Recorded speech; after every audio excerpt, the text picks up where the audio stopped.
नमस्कार। अगर मुझे एक इकोनॉमिक्स चैनल बिल्ड करना हो so what better than starting a video with this. Yes, money.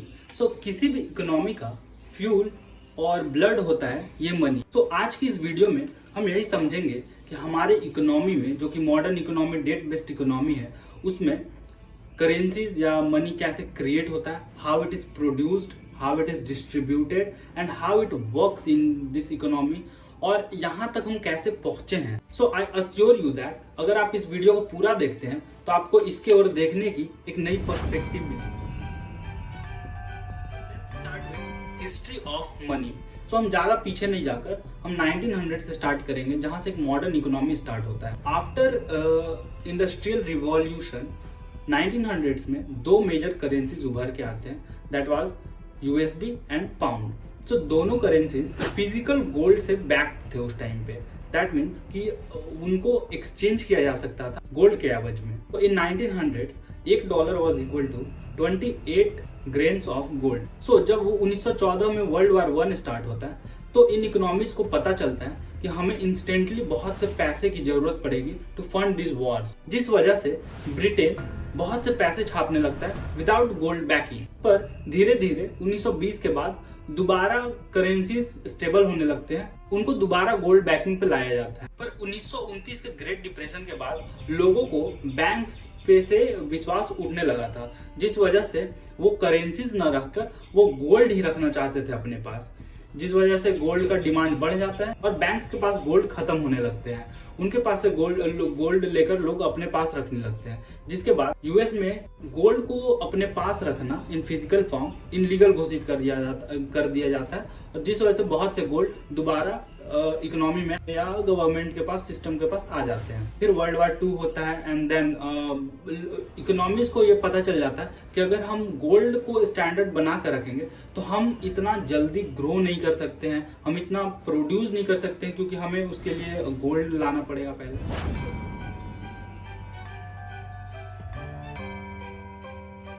1971 में ब्रिटेन वुड्स समझौता करते हैं। उसके बाद मनी को क्रिएट करने के लिए गोल्ड की कोई आवश्यकता नहीं थी, उसके लिए बस इकोनॉमी पे ट्रस्ट होना चाहिए था। जैसे यूएस की इकोनॉमी पे सबको बहुत ट्रस्ट था और वो बहुत स्टेबल थी, जिस वजह से यूएस डॉलर को ही स्टैंडर्ड करेंसी मान लिया जाता है। तो 1971 के बाद कोई भी करेंसी गोल्ड से बैक्ड नहीं थी, जिसका मतलब होता है कि अब और करेंसीज को प्रोड्यूस करने के लिए हमें गोल्ड की अब कोई आवश्यकता है नहीं। सो आफ्टर 1971 अब इकोनॉमीज को गोल्ड का नीड नहीं था टू प्रिंट और to produce money in economy. So what was the next big thing? So it was debt, कर्ज। तो अब इकोनॉमी में अगर मनी को प्रोड्यूस करना था गवर्नमेंट को, तो उसके लिए उन्हें अब डेट लेना पड़ता है, एंड अभी तक वही चलता आ रहा है। सो अब मैं आपको एक्सप्लेन करता हूँ कि कैसे काम करता है। सो लेट्स से कि अगर इंडियन गवर्नमेंट को इकोनॉमी में 1000 रुपए प्रोड्यूस करना है, so what they will do कि वो आपके पास आएंगे और आपसे 1000 रुपए मांगेंगे। नाउ आप देखोगे कि अगर इंडियन गवर्नमेंट कैपेबल है 1000 प्लस वो इंटरेस्ट, जो कि 1 साल का इंटरेस्ट होगा, उसके साथ आपके पैसे को वापस करने का, तो आप दे दोगे। अदरवाइज अ कंट्री जो कि उतना कैपेबल है नहीं पैसा देने का, लाइक कंट्री जो कि खुद बर्बाद हो रहे हैं, सो उनको वो पैसा नहीं मिलेगा। सो वो इकोनॉमी में नया पैसा क्रिएट करना उनके लिए मुश्किल हो जाता है। पर वहीं जो जिस इकोनॉमी में ज्यादा फेथ होता है, लाइक यूएस पे सबसे ज्यादा फेथ है, तो वो सबसे ज्यादा डेट ले पाते हैं। इंडिया पे भी अगर फेथ है तो इंडिया भी ले पा रहा है अभी। So what basically I mean to say कि अगर इकोनॉमी, जैसे इंडियन गवर्नमेंट को अगर 1000 रुपीज क्रिएट करना है इन इकोनॉमी, तो वो आपके पास आएंगे और आपसे मांगेंगे 1000 रुपए एज ए लोन। आप उन्हें लोन दोगे एंड आप देखोगे कि वो कैपेबल है क्या 1 साल के बाद पे करने का। हाँ ठीक है, तो आप दे दोगे। 1 साल के बाद इंडियन गवर्नमेंट 1080 रुपया या 90 रुपया या 1100 रुपया जो भी इंटरेस्ट के साथ आपको रिटर्न करेगी। पर वो रिटर्न करने के लिए उनके पास पैसा कहाँ से आएगा? तो वो दोबारा मार्केट में आकर इस बार जितना रिटर्न करना है उतना डेट लेगी वो मार्केट से। फिर this cycle goes on. Like अगर ये एक पे करने के लिए दूसरा डेट लेते हैं, फिर दूसरा पे करने के लिए तीसरा डेट, तीसरा पे करने के लिए चौथा डेट, और इसी तरह से इकोनॉमी में पैसा क्रिएट होते रहता है। सो अब आप सोचोगे कि पर मेरे से तो ऐसा कभी मांगने कोई गवर्नमेंट आया नहीं है, कैसे हो रहा है ये, कहाँ से कब ये पैसा क्रिएट हो रहा है। सो यहाँ पे गवर्नमेंट का हेल्प करता है बैंक।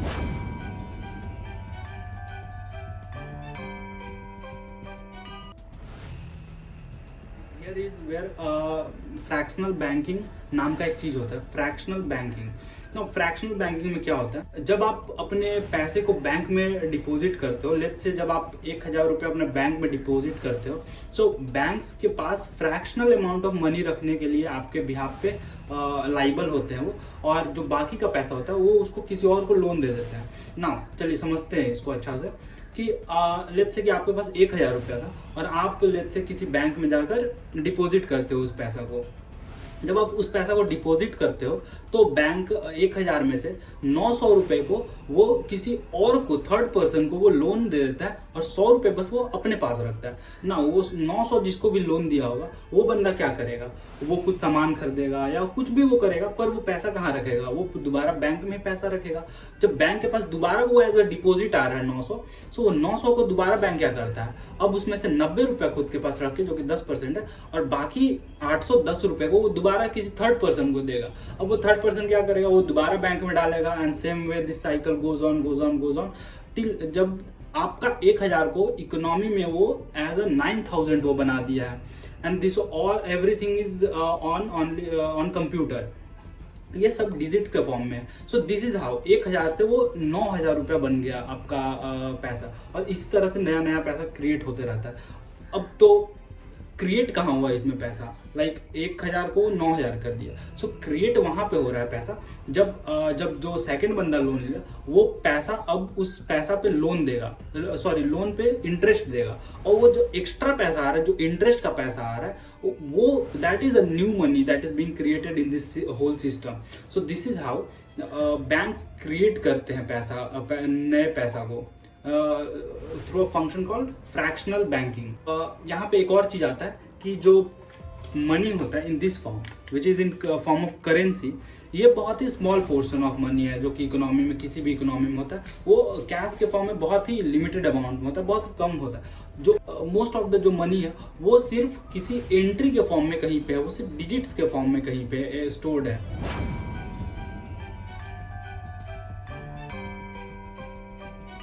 अब हम समझते हैं कि इसमें गवर्नमेंट कैसे कैटलिस्ट का काम करता है। सो गवर्नमेंट क्या करता है, अगर मनी इकोनॉमी में बहुत हो गया, दैट मीन्स कि पैसा लोगों के पास बहुत अगर हो गया, सो आप सामान बहुत सारा खरीदने लगोगे।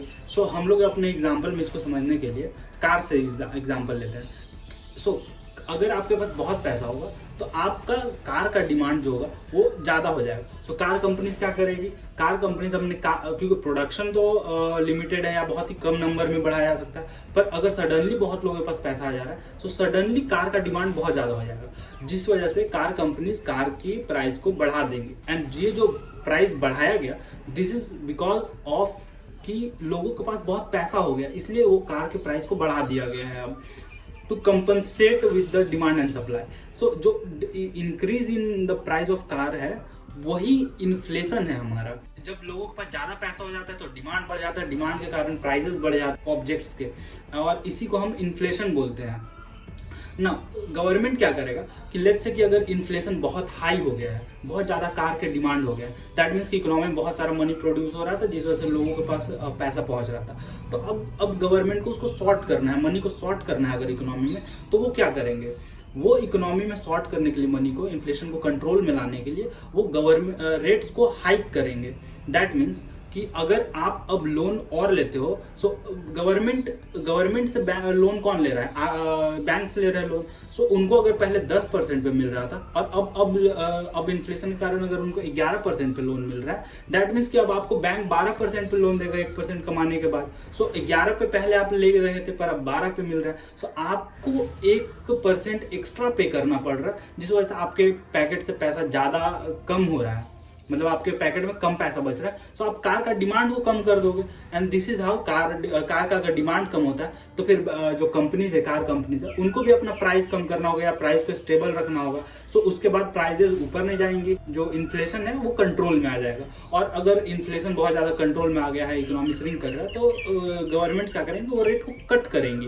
मतलब कि अगर 12% हो, 11% पे अगर वो बैंक्स को दे रही थी उस टाइम पे लोन, तो कट करके 10% पे लाएंगे, जिस वजह से आपके पास 1% ज्यादा बचने लगेगा, तो फिर आपका कार का डिमांड बढ़ जाएगा। Now, problem with this type of economy is that कि अगर आपके देश में जो पैसा लोन के रूप में लिया जा रहा है, अगर उस पैसे पे लेते कि 1,000 अगर लोन आप ले रहे हो, और अगर आप उस पैसे से अपनी इकोनॉमी में 1100 रुपये कंट्रीब्यूट कर रहे हो, या उस पैसे से 100 रुपये आप एक्स्ट्रा अर्न कर पा रहे हो विद इन दैट ईयर, फिर तो आपके लिए ठीक है, बहुत अच्छा है, everything will go smooth. But जब देश में या जब इकोनॉमी में बहुत ज़्यादा करप्शन हो जाता है, जब पैसा सिस्टम से स्किप करके बाहर निकलने लगता है, so the problem starts there. Economy में क्योंकि आप लोन लेते जा रहे हो, पर वो पैसा आपके लिए पैसा बना नहीं पा रहा है, तो जनरेट नहीं कर पा रहा है टू पे दैट लोन और the interest of that loan. So उस टाइम पे वो एक गलत नेगेटिव लूप में फंस जाता है, फिर इकोनॉमी खराब होने लगती है, फिर इकोनॉमी में प्रॉब्लम्स आने लगते हैं। एंड इसी वजह से बहुत सारे देश जिसमें करप्शन हाई होता है, वो बहुत समय के बाद वो कोलैप्स कर जाते हैं। So thank you very much for watching this complete video. और अगर कोई फीडबैक होगा मेरे लिए तो प्लीज आप कमेंट सेक्शन में रख सकते हो। Thank you.